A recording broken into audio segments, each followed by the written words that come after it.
Could your PRRS risk be cut in half through air quality management? The latest research suggests just that, and it's changing how producers are thinking about biosecurity investments on sow farms. Welcome to Feedstuffs in Focus, our podcast taking a look at the big issues affecting the livestock, poultry, grain, and animal feed industries. I'm your host, Sarah Muirhead. This episode is sponsored by United Animal Health, a leader in animal health and nutrition. You can learn more about United Animal Health and how they're working to advance animal science worldwide by visiting their website at unitedanh.com. Joining us in this episode of Feedstuffs in Focus to share initial research results on a groundbreaking study related to air filtration systems and a reduction in PRRS outbreak risks are Dr. Robert Langenhorst, Technical Service Manager with American Air Filter, and Dr. Xiaomei Yu of the University of Minnesota. Dr. Yu, let's start by having you walk us through what makes this study that you've done so unique compared to previous PRRS research. Yeah, sure. So it's been a while since we last compared the filtered and unfiltered sow farms in the PRRS incidence perspective. So in this study, we consider the regional density in a different and more objective manner. And we use a 16-year longitudinal swine health monitoring data set that is from the Morrison Swine Health Monitoring Project, which represents about 60% of the U.S. breeding herds. So this solid data set really help us to, have a long-term evaluation on the effectiveness of air filtration on sow farms. And also the cherry on the cake is we added the ventilation pressure type of the air filtration of the sow farm in this study, which means if the farm is positive pressure or negative pressure. So, Rob, it's long been challenging for sow farm owners to accurately calculate the financial benefits of air filtration systems and the resulting return on investment. How has this study changed that? And why is it so important for the sow industry to have this information? Sure. Probably the biggest thing of the study is actually kind of give us a percentage of occurrence reduction. Every producer knows their PRRS breaks, reoccurrence, especially with the 15, 16 years that we show in this database. So they can look back at what their break rate is on those farms and easily come up with an ROI to understand what the cost is going to be from the filtration and the improvements they can gain from that. So during your research, how did you control regional pig density as a risk factor, and why is that important in the study's validity? Yeah, so the regional pig density is a very important thing to consider because it's the main risk for the disease occurrence. And another thing we need to consider is the spatial autocorrelation. And that is the tendency that the farms that are close to each other, they tend to have similar disease outcomes compared to farms that are further apart. Let's say that we don't want to compare a farm in Iowa with a farm in Ohio. Right, we don't want to compare those that are further apart. So to consider or account for the pig density and also the spatial autocorrelation, we use a statistical model called generalized additive model. And that model will allow us to add some variables and controls to deal with these two factors. So what we did with the spatial autocorrelation is we added the each farm's location coordinates as a spatial smoother. So we deal with the spatial autocorrelation part. We only compare farms with their neighbors. And for the pig density, we added some other variables. One is the number of AmSHIP monitored farms within the neighborhood. And the second one is the number of pigs in the county. That is the USDA census, because that is like a complementary of our AmSHIP data, because we don't always include all the sow farms in the county or all the other pig farms in the county. So in this way, we accounted for the pig dense, the regional pig dense, and also the spatial autocorrelation. So, Dr. Yu, what was the significance of analyzing both negative and positive pressure filtration systems? You did that in kind of a separate a separate way, and this kind of the first time I believe that that's been done. Talk to us about that. Yeah, so the previous study more focused on negative pressure filtered farms. There are a few positive and Borstat. But the thing is, the industry, they're continuing to installing more filtered barns, right? And they need data for the evidence for them to make the decision, for them to deal with the decision-making process. That is, if they want to install the negative or positive filtered barns. So with this data, I think we can provide more informed information for them to make the decision. Yeah. And I believe the study showed that positive pressure systems had a 58% lower risk compared to 51% for the negative pressure. What accounts for that difference? Yeah, so maybe I will backward a little bit. The 15.8 and 15.1 reduction in the rate of PRRS outbreak is when we compare with the positive or negative, compare those with the non-filtered farms. So it's not between negative versus positive. It's negative, positive versus non-filtered. So what we did is we look further into if there isn't any difference between the negative pressure and positive pressure filtered farms in the sub-analysis, and we don't find any significant difference. But still, we see a difference when we add the non-filtered in. So there are many factors that could contribute to this. First is based on the data description, we see that the positive farms, they're located in a more pig dense area, which means there are more farms, more pigs in the county. That's one. Second, positive farms, they are larger than the negative and non-filtered farms. So these two might be some part of the reason why we don't see a difference so far, and we do control for this in the model, but we still don't see the difference significantly. One other reason is there are other factors may impact the results, like the biosecurity measures that we could not quantify, or the compliance of the biosecurity between farms. So all these different factors will impact the result. But nevertheless, we find with our solid data set that no matter is negative or positive filtered farms, they both have more than halved the risk of PRRS occurrence compared to the non-filtered farms. That's pretty significant for sure. So how then should producers interpret the risk reduction percentages that you've noted here when they look to make business decisions, Dr. Yu? Yeah, so when they make business decisions, except for we mentioned the 51 or 58%, what we need to remember is no matter which pressure type used, both of the filtered farms shows significant lower rate of PRRS outbreak compared to the non-PRRS outbreaks, compared to non-filtered farms. And another thing the producers need to remember is this study result is not just the impact of air filtration. It's air filtration as part of the component or the composition of the whole biosecurity measure package. So it's not just about air filtration. Air filtration can work with preventing virus from enter the farm through airborne, through the air, but it's the whole package of biosecurity measure that including other layers. So I think it's very important to mention not just the air filtration, but also the biosecurity measure package. Lots that you can do on the farm to reduce those viruses. So Rob, then how does a modern air filtration system integrate into an existing barn ventilation system? Sure. And typically the majority of our farms that are filtered are in that exact case. Farms are 15, 20 years old. We're not designed to be filtered. So a lot of retrofitting goes into play when deciding to move to air filtration.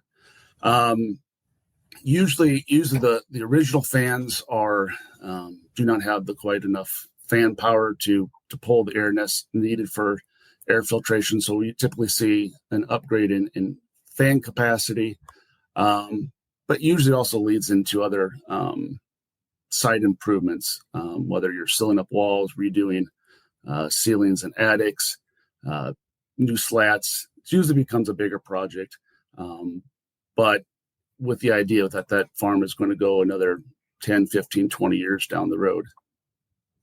Do you have any idea what the typical investment range would be for installing an air filtration system in a sow operation?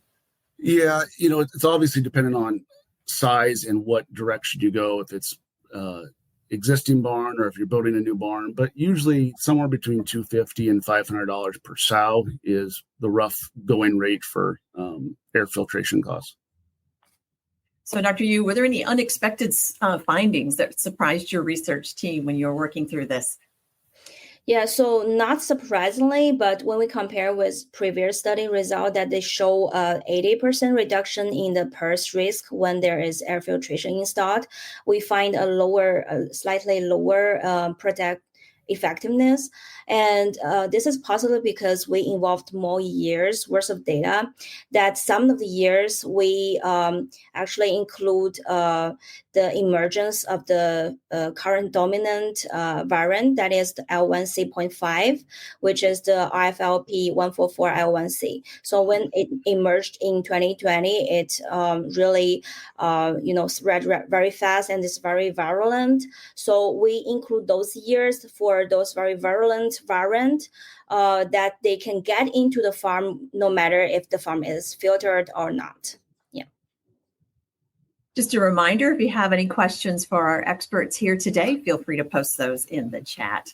So, Rob, are there any specific farm sizes, locations, operations where air filtration seems to have the greatest benefit? Probably the biggest that we would see is, the pig dense areas, particularly because there's so much pressure in those areas. You got the southeast parts of Iowa, obviously Minnesota, heavily pig dense areas. And so, most producers are only focused on their sow farms being filtered. Now we're starting to see a pretty good push towards, protecting in the nurseries, getting those pigs older, a better immune system built up before we turn them out into the finishing type of facilities. And that's where we're seeing a lot of lateral cross infections happening. And so it's really putting a lot of pressure on these sow farms. So just gives an increased reason to protect those sows in those pig dense areas. A single PRRS outbreak can cost hundreds of thousands of dollars. How do you talk to producers about calculating an ROI on putting in a system? Rob? Sure. Yes. So like we said before, looking at this study, over 15 years, every producer is going to know what their break rate or, occurrence of PRRS on those farms. And so we can kind of take each individual farm actually and look at their history and really easily do this math of basically 60% reduction and come up with an easy number of what, healthier pigs, how many more healthier pigs am I going to produce by moving to air filtration? And then they can use that as a calculation based off of what what that pig brings to you at the end when it hits to market. So we have the filters and they're going to need to be replaced. You've got ongoing maintenance costs. What do those look like for a producer? Typically, the life of the main filters are 4 to 6 years. One, it depends on obviously what pressure, negative or positive pressure you go. We typically see a negative pressure farms going a little longer, positive pressure goes a little shorter. But obviously environment, if you're in a real sandy, dusty area, that can fill those filters up faster. So it's very environmental conditions as well. The maintenance costs, most producers will put a pre-filter in front of that main filter, much like you would in your house for your furnace. So that takes down a lot of the big dust particle loads, which then just extends the life of that main filter. But one thing that producers need to remember, it's not just sticking filters in, walking away, and forget it for the next 4 to 6 years. They have to be monitored, they have to be looked at, they have to be checked. Mice are notorious for chewing through a filter. water damage potentially if someone forgets to turn a water main breaks and sprays them. So there needs to be some sort of an audit process, whether that's weekly, monthly, quarterly. That's all set kind of by each producer's system. Negative pressure barns, that's usually tunnel ventilation, and we're creating a vacuum inside of those barns. So if there's something that's not sealed, like a batten strip, seal plate, window, doorway, those are all potential leak areas of bringing in dirty air into that farm. And so you need to go through and continuously monitor and look for those places that potentially could be leaking air. So having a lot of producers will have a specific filtration / biosecurity guy that or gal that is their sole job, is to go around from site to site and inspect those areas and ensure that those farms are sealed up as best as possible. So, Dr. Yu, what factors should producers consider when they're choosing between a negative and a positive pressure system? Can you repeat the question, Sarah? Sure. What factors should producers consider when they're choosing between a negative and a positive pressure system? Yeah, so I think this Rob might have more perspective on this, but from my experience, it's really depend on the facility, the operation itself, the farm layout, if they are retrofit, if this is built from scratch or it's already there, and how the farm would like to manage their filter, so their management preference. Yeah, so a lot of factors that will impact. Yeah. Rob, anything to add to that? Couldn't say it any better myself. Very good. Rob, what advice then would you give producers who are kind of, on the fence, kind of undecided about investing in air filtration? Sure. And obviously the study really shows and just solidifies air filtration works. But as we mentioned before, there's other factors. Filtration is just one layer. The onion is a great analogy. Air filtration is just one of those layers, and go along with biosecurity. So, I'd say get in contact with us. I mean, we're more than willing to sit down and discuss with producers, because I say that's probably one of the areas that those producers are lacking in, is just the understanding of how it even works. And so just having those conversations, and we'll look at the facility, what needs to be done, what's the best option, negative pressure, positive pressure, the retrofit is a new build, all those things we can work through and answer those questions for you to give you the best decision for your facility. Any key thoughts you'd like to leave our audience with today, Rob? AF is the industry's leading filter producer for the swine industry. And we've got a ton of experience, ton of knowledge, and, anything that we can do to help solidify and protect our food source, is our number one goal. And so please reach out to us with any questions. Dr. Yu, any final comments, any final key takeaways? Yeah, so in this study, we have a robust result, but we still have a lot of things that we want to explore, like, how, like Rob mentioned, how people are manage their filtration. How often do they audit the pre-filter, the filtration? How often do they change? What MERV rating they're using? All those questions that we still want to explore, and also to see if air filtration can help with other airborne diseases like influenza. Yeah, so I think a long way to go to understand the more benefit of air filtration. Our thanks to Robert Langenhorst of American Air Filter and Dr. Some Yu of the University of Minnesota for joining us here today. This episode has been sponsored by United Animal Health, a leader in animal health and nutrition. You can learn more about United Animal Health and how they're working to advance animal science worldwide by visiting their website at unitedanh.com. I'm Sarah Muirhead, and you have been listening to Feedstuffs in Focus. If you would like to hear more conversations about some of the big issues affecting the livestock, poultry, grain, and animal feed industries, subscribe to this podcast on your favorite podcast channel. Until next time, have a great day, and thank you for listening.